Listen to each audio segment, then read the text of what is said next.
सबसे पहले कारगिल विजय दिवस की मैं सभी को बहुत बहुत शुभकामनाएं देता हूं और सभी कारगिल के शहीदों को नमन करता हूं और जिन्होंने वहां युद्ध लड़ा ऐसे हमारे सभी जवानों का मैं आभार भी व्यक्त करता हूं। आज कारगिल युद्ध के इस रजत जयंती के मौके पर हमारे विधायक सुनील राणे जी ने अथर्व फाउंडेशन के माध्यम से नॉर्थ ईस्ट के 3 राज्यों को वहाँ के जो सैनिक कल्याण बोर्ड है उसको एम्बुलेंस प्रदान करने का कार्यक्रम संपन्न किया है। माननीय राज्यपाल जी के हाथों से अभी मेघालय, मिजोरम और त्रिपुरा इन 3 राज्यों के सैनिक कल्याण बोर्ड को ये एम्बुलेंस दी गई है। पिछले 10 वर्षों से अथर्व फाउंडेशन के माध्यम से सुनील राणे जी लगातार ये कार्यक्रम कर रहे हैं, करीब 15 सालों से कर रहे हैं और इस माध्यम से देश भर में हमारे जवानों को, उनके परिवारों को, शहीदों के परिवारों को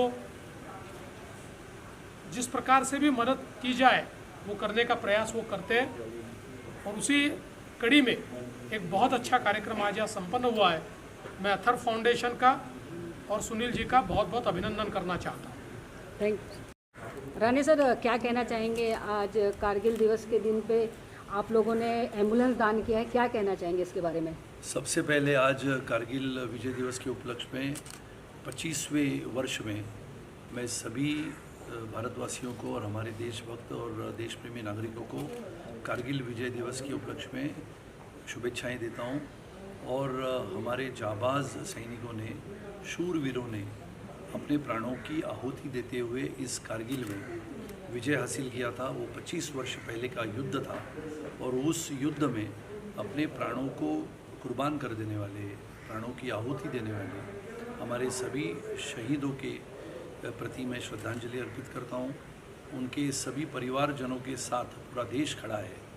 और ये आज का जो कार्यक्रम था, वैसे हमने पहले भी अरुणाचल प्रदेश, आसाम, सिक्किम, नागालैंड एवं राज्यों में हमने एम्बुलेंसेस दी थी हमारे राज्य सैनिक बोर्ड के लिए। वैसे ही आज हमने कारगिल दिवस के उपलक्ष्य में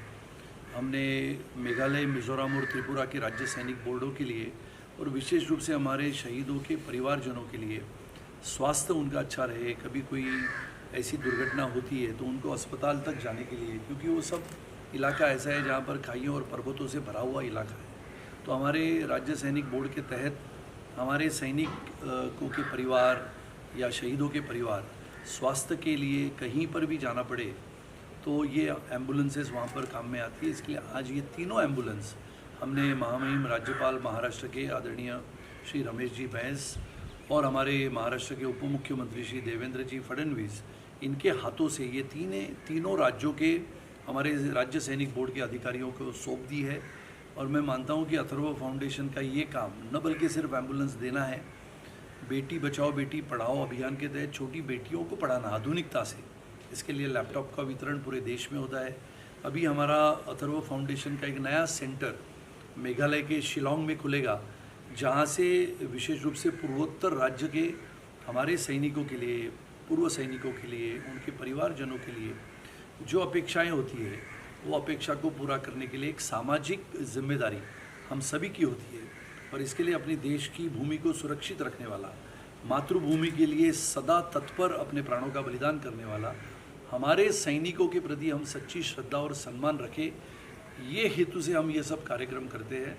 और मेरी देशवासियों से यही निवेदन है कि हम सब आज 2024 में हैं, 1947 में देश स्वतंत्र हुआ, आज 76-77 वर्ष होने के बाद भी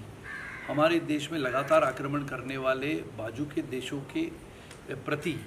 हमने वही भावना रखनी है जैसे अगर देश अपने ऊपर आक्रमण करता है, चाहे पाकिस्तान हो, श्रीलंका हो, चीन हो, अगर हमारे ऊपर आक्रमण करता है तो हम भी मजबूती से उस आक्रमण को परास्त करने के लिए एक देशभक्त नागरिक होने के नाते तैयार होने की आवश्यकता है।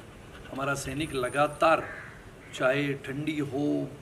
चाहे धूप हो, बर्फीली पहाड़ों के ऊपर, सियाचिन ग्लेशियर के ऊपर, जहाँ पर शून्य से नीचे 25-50 डिग्री तक तापमान जाता है, फिर भी वहाँ तक लगातार इस भूमि को सुरक्षित रखने के लिए पहरे देते हैं। ऐसे सभी जाबाज सैनिकों के लिए हम लगातार सब देशभक्त नागरिक काम करते रहे। यही सदिच्छा सभी को देते हुए आज का ये कार्यक्रम अथर्व फाउंडेशन ने किया, इसके लिए उन सबको मैं धन्यवाद देता हूँ। Thank you.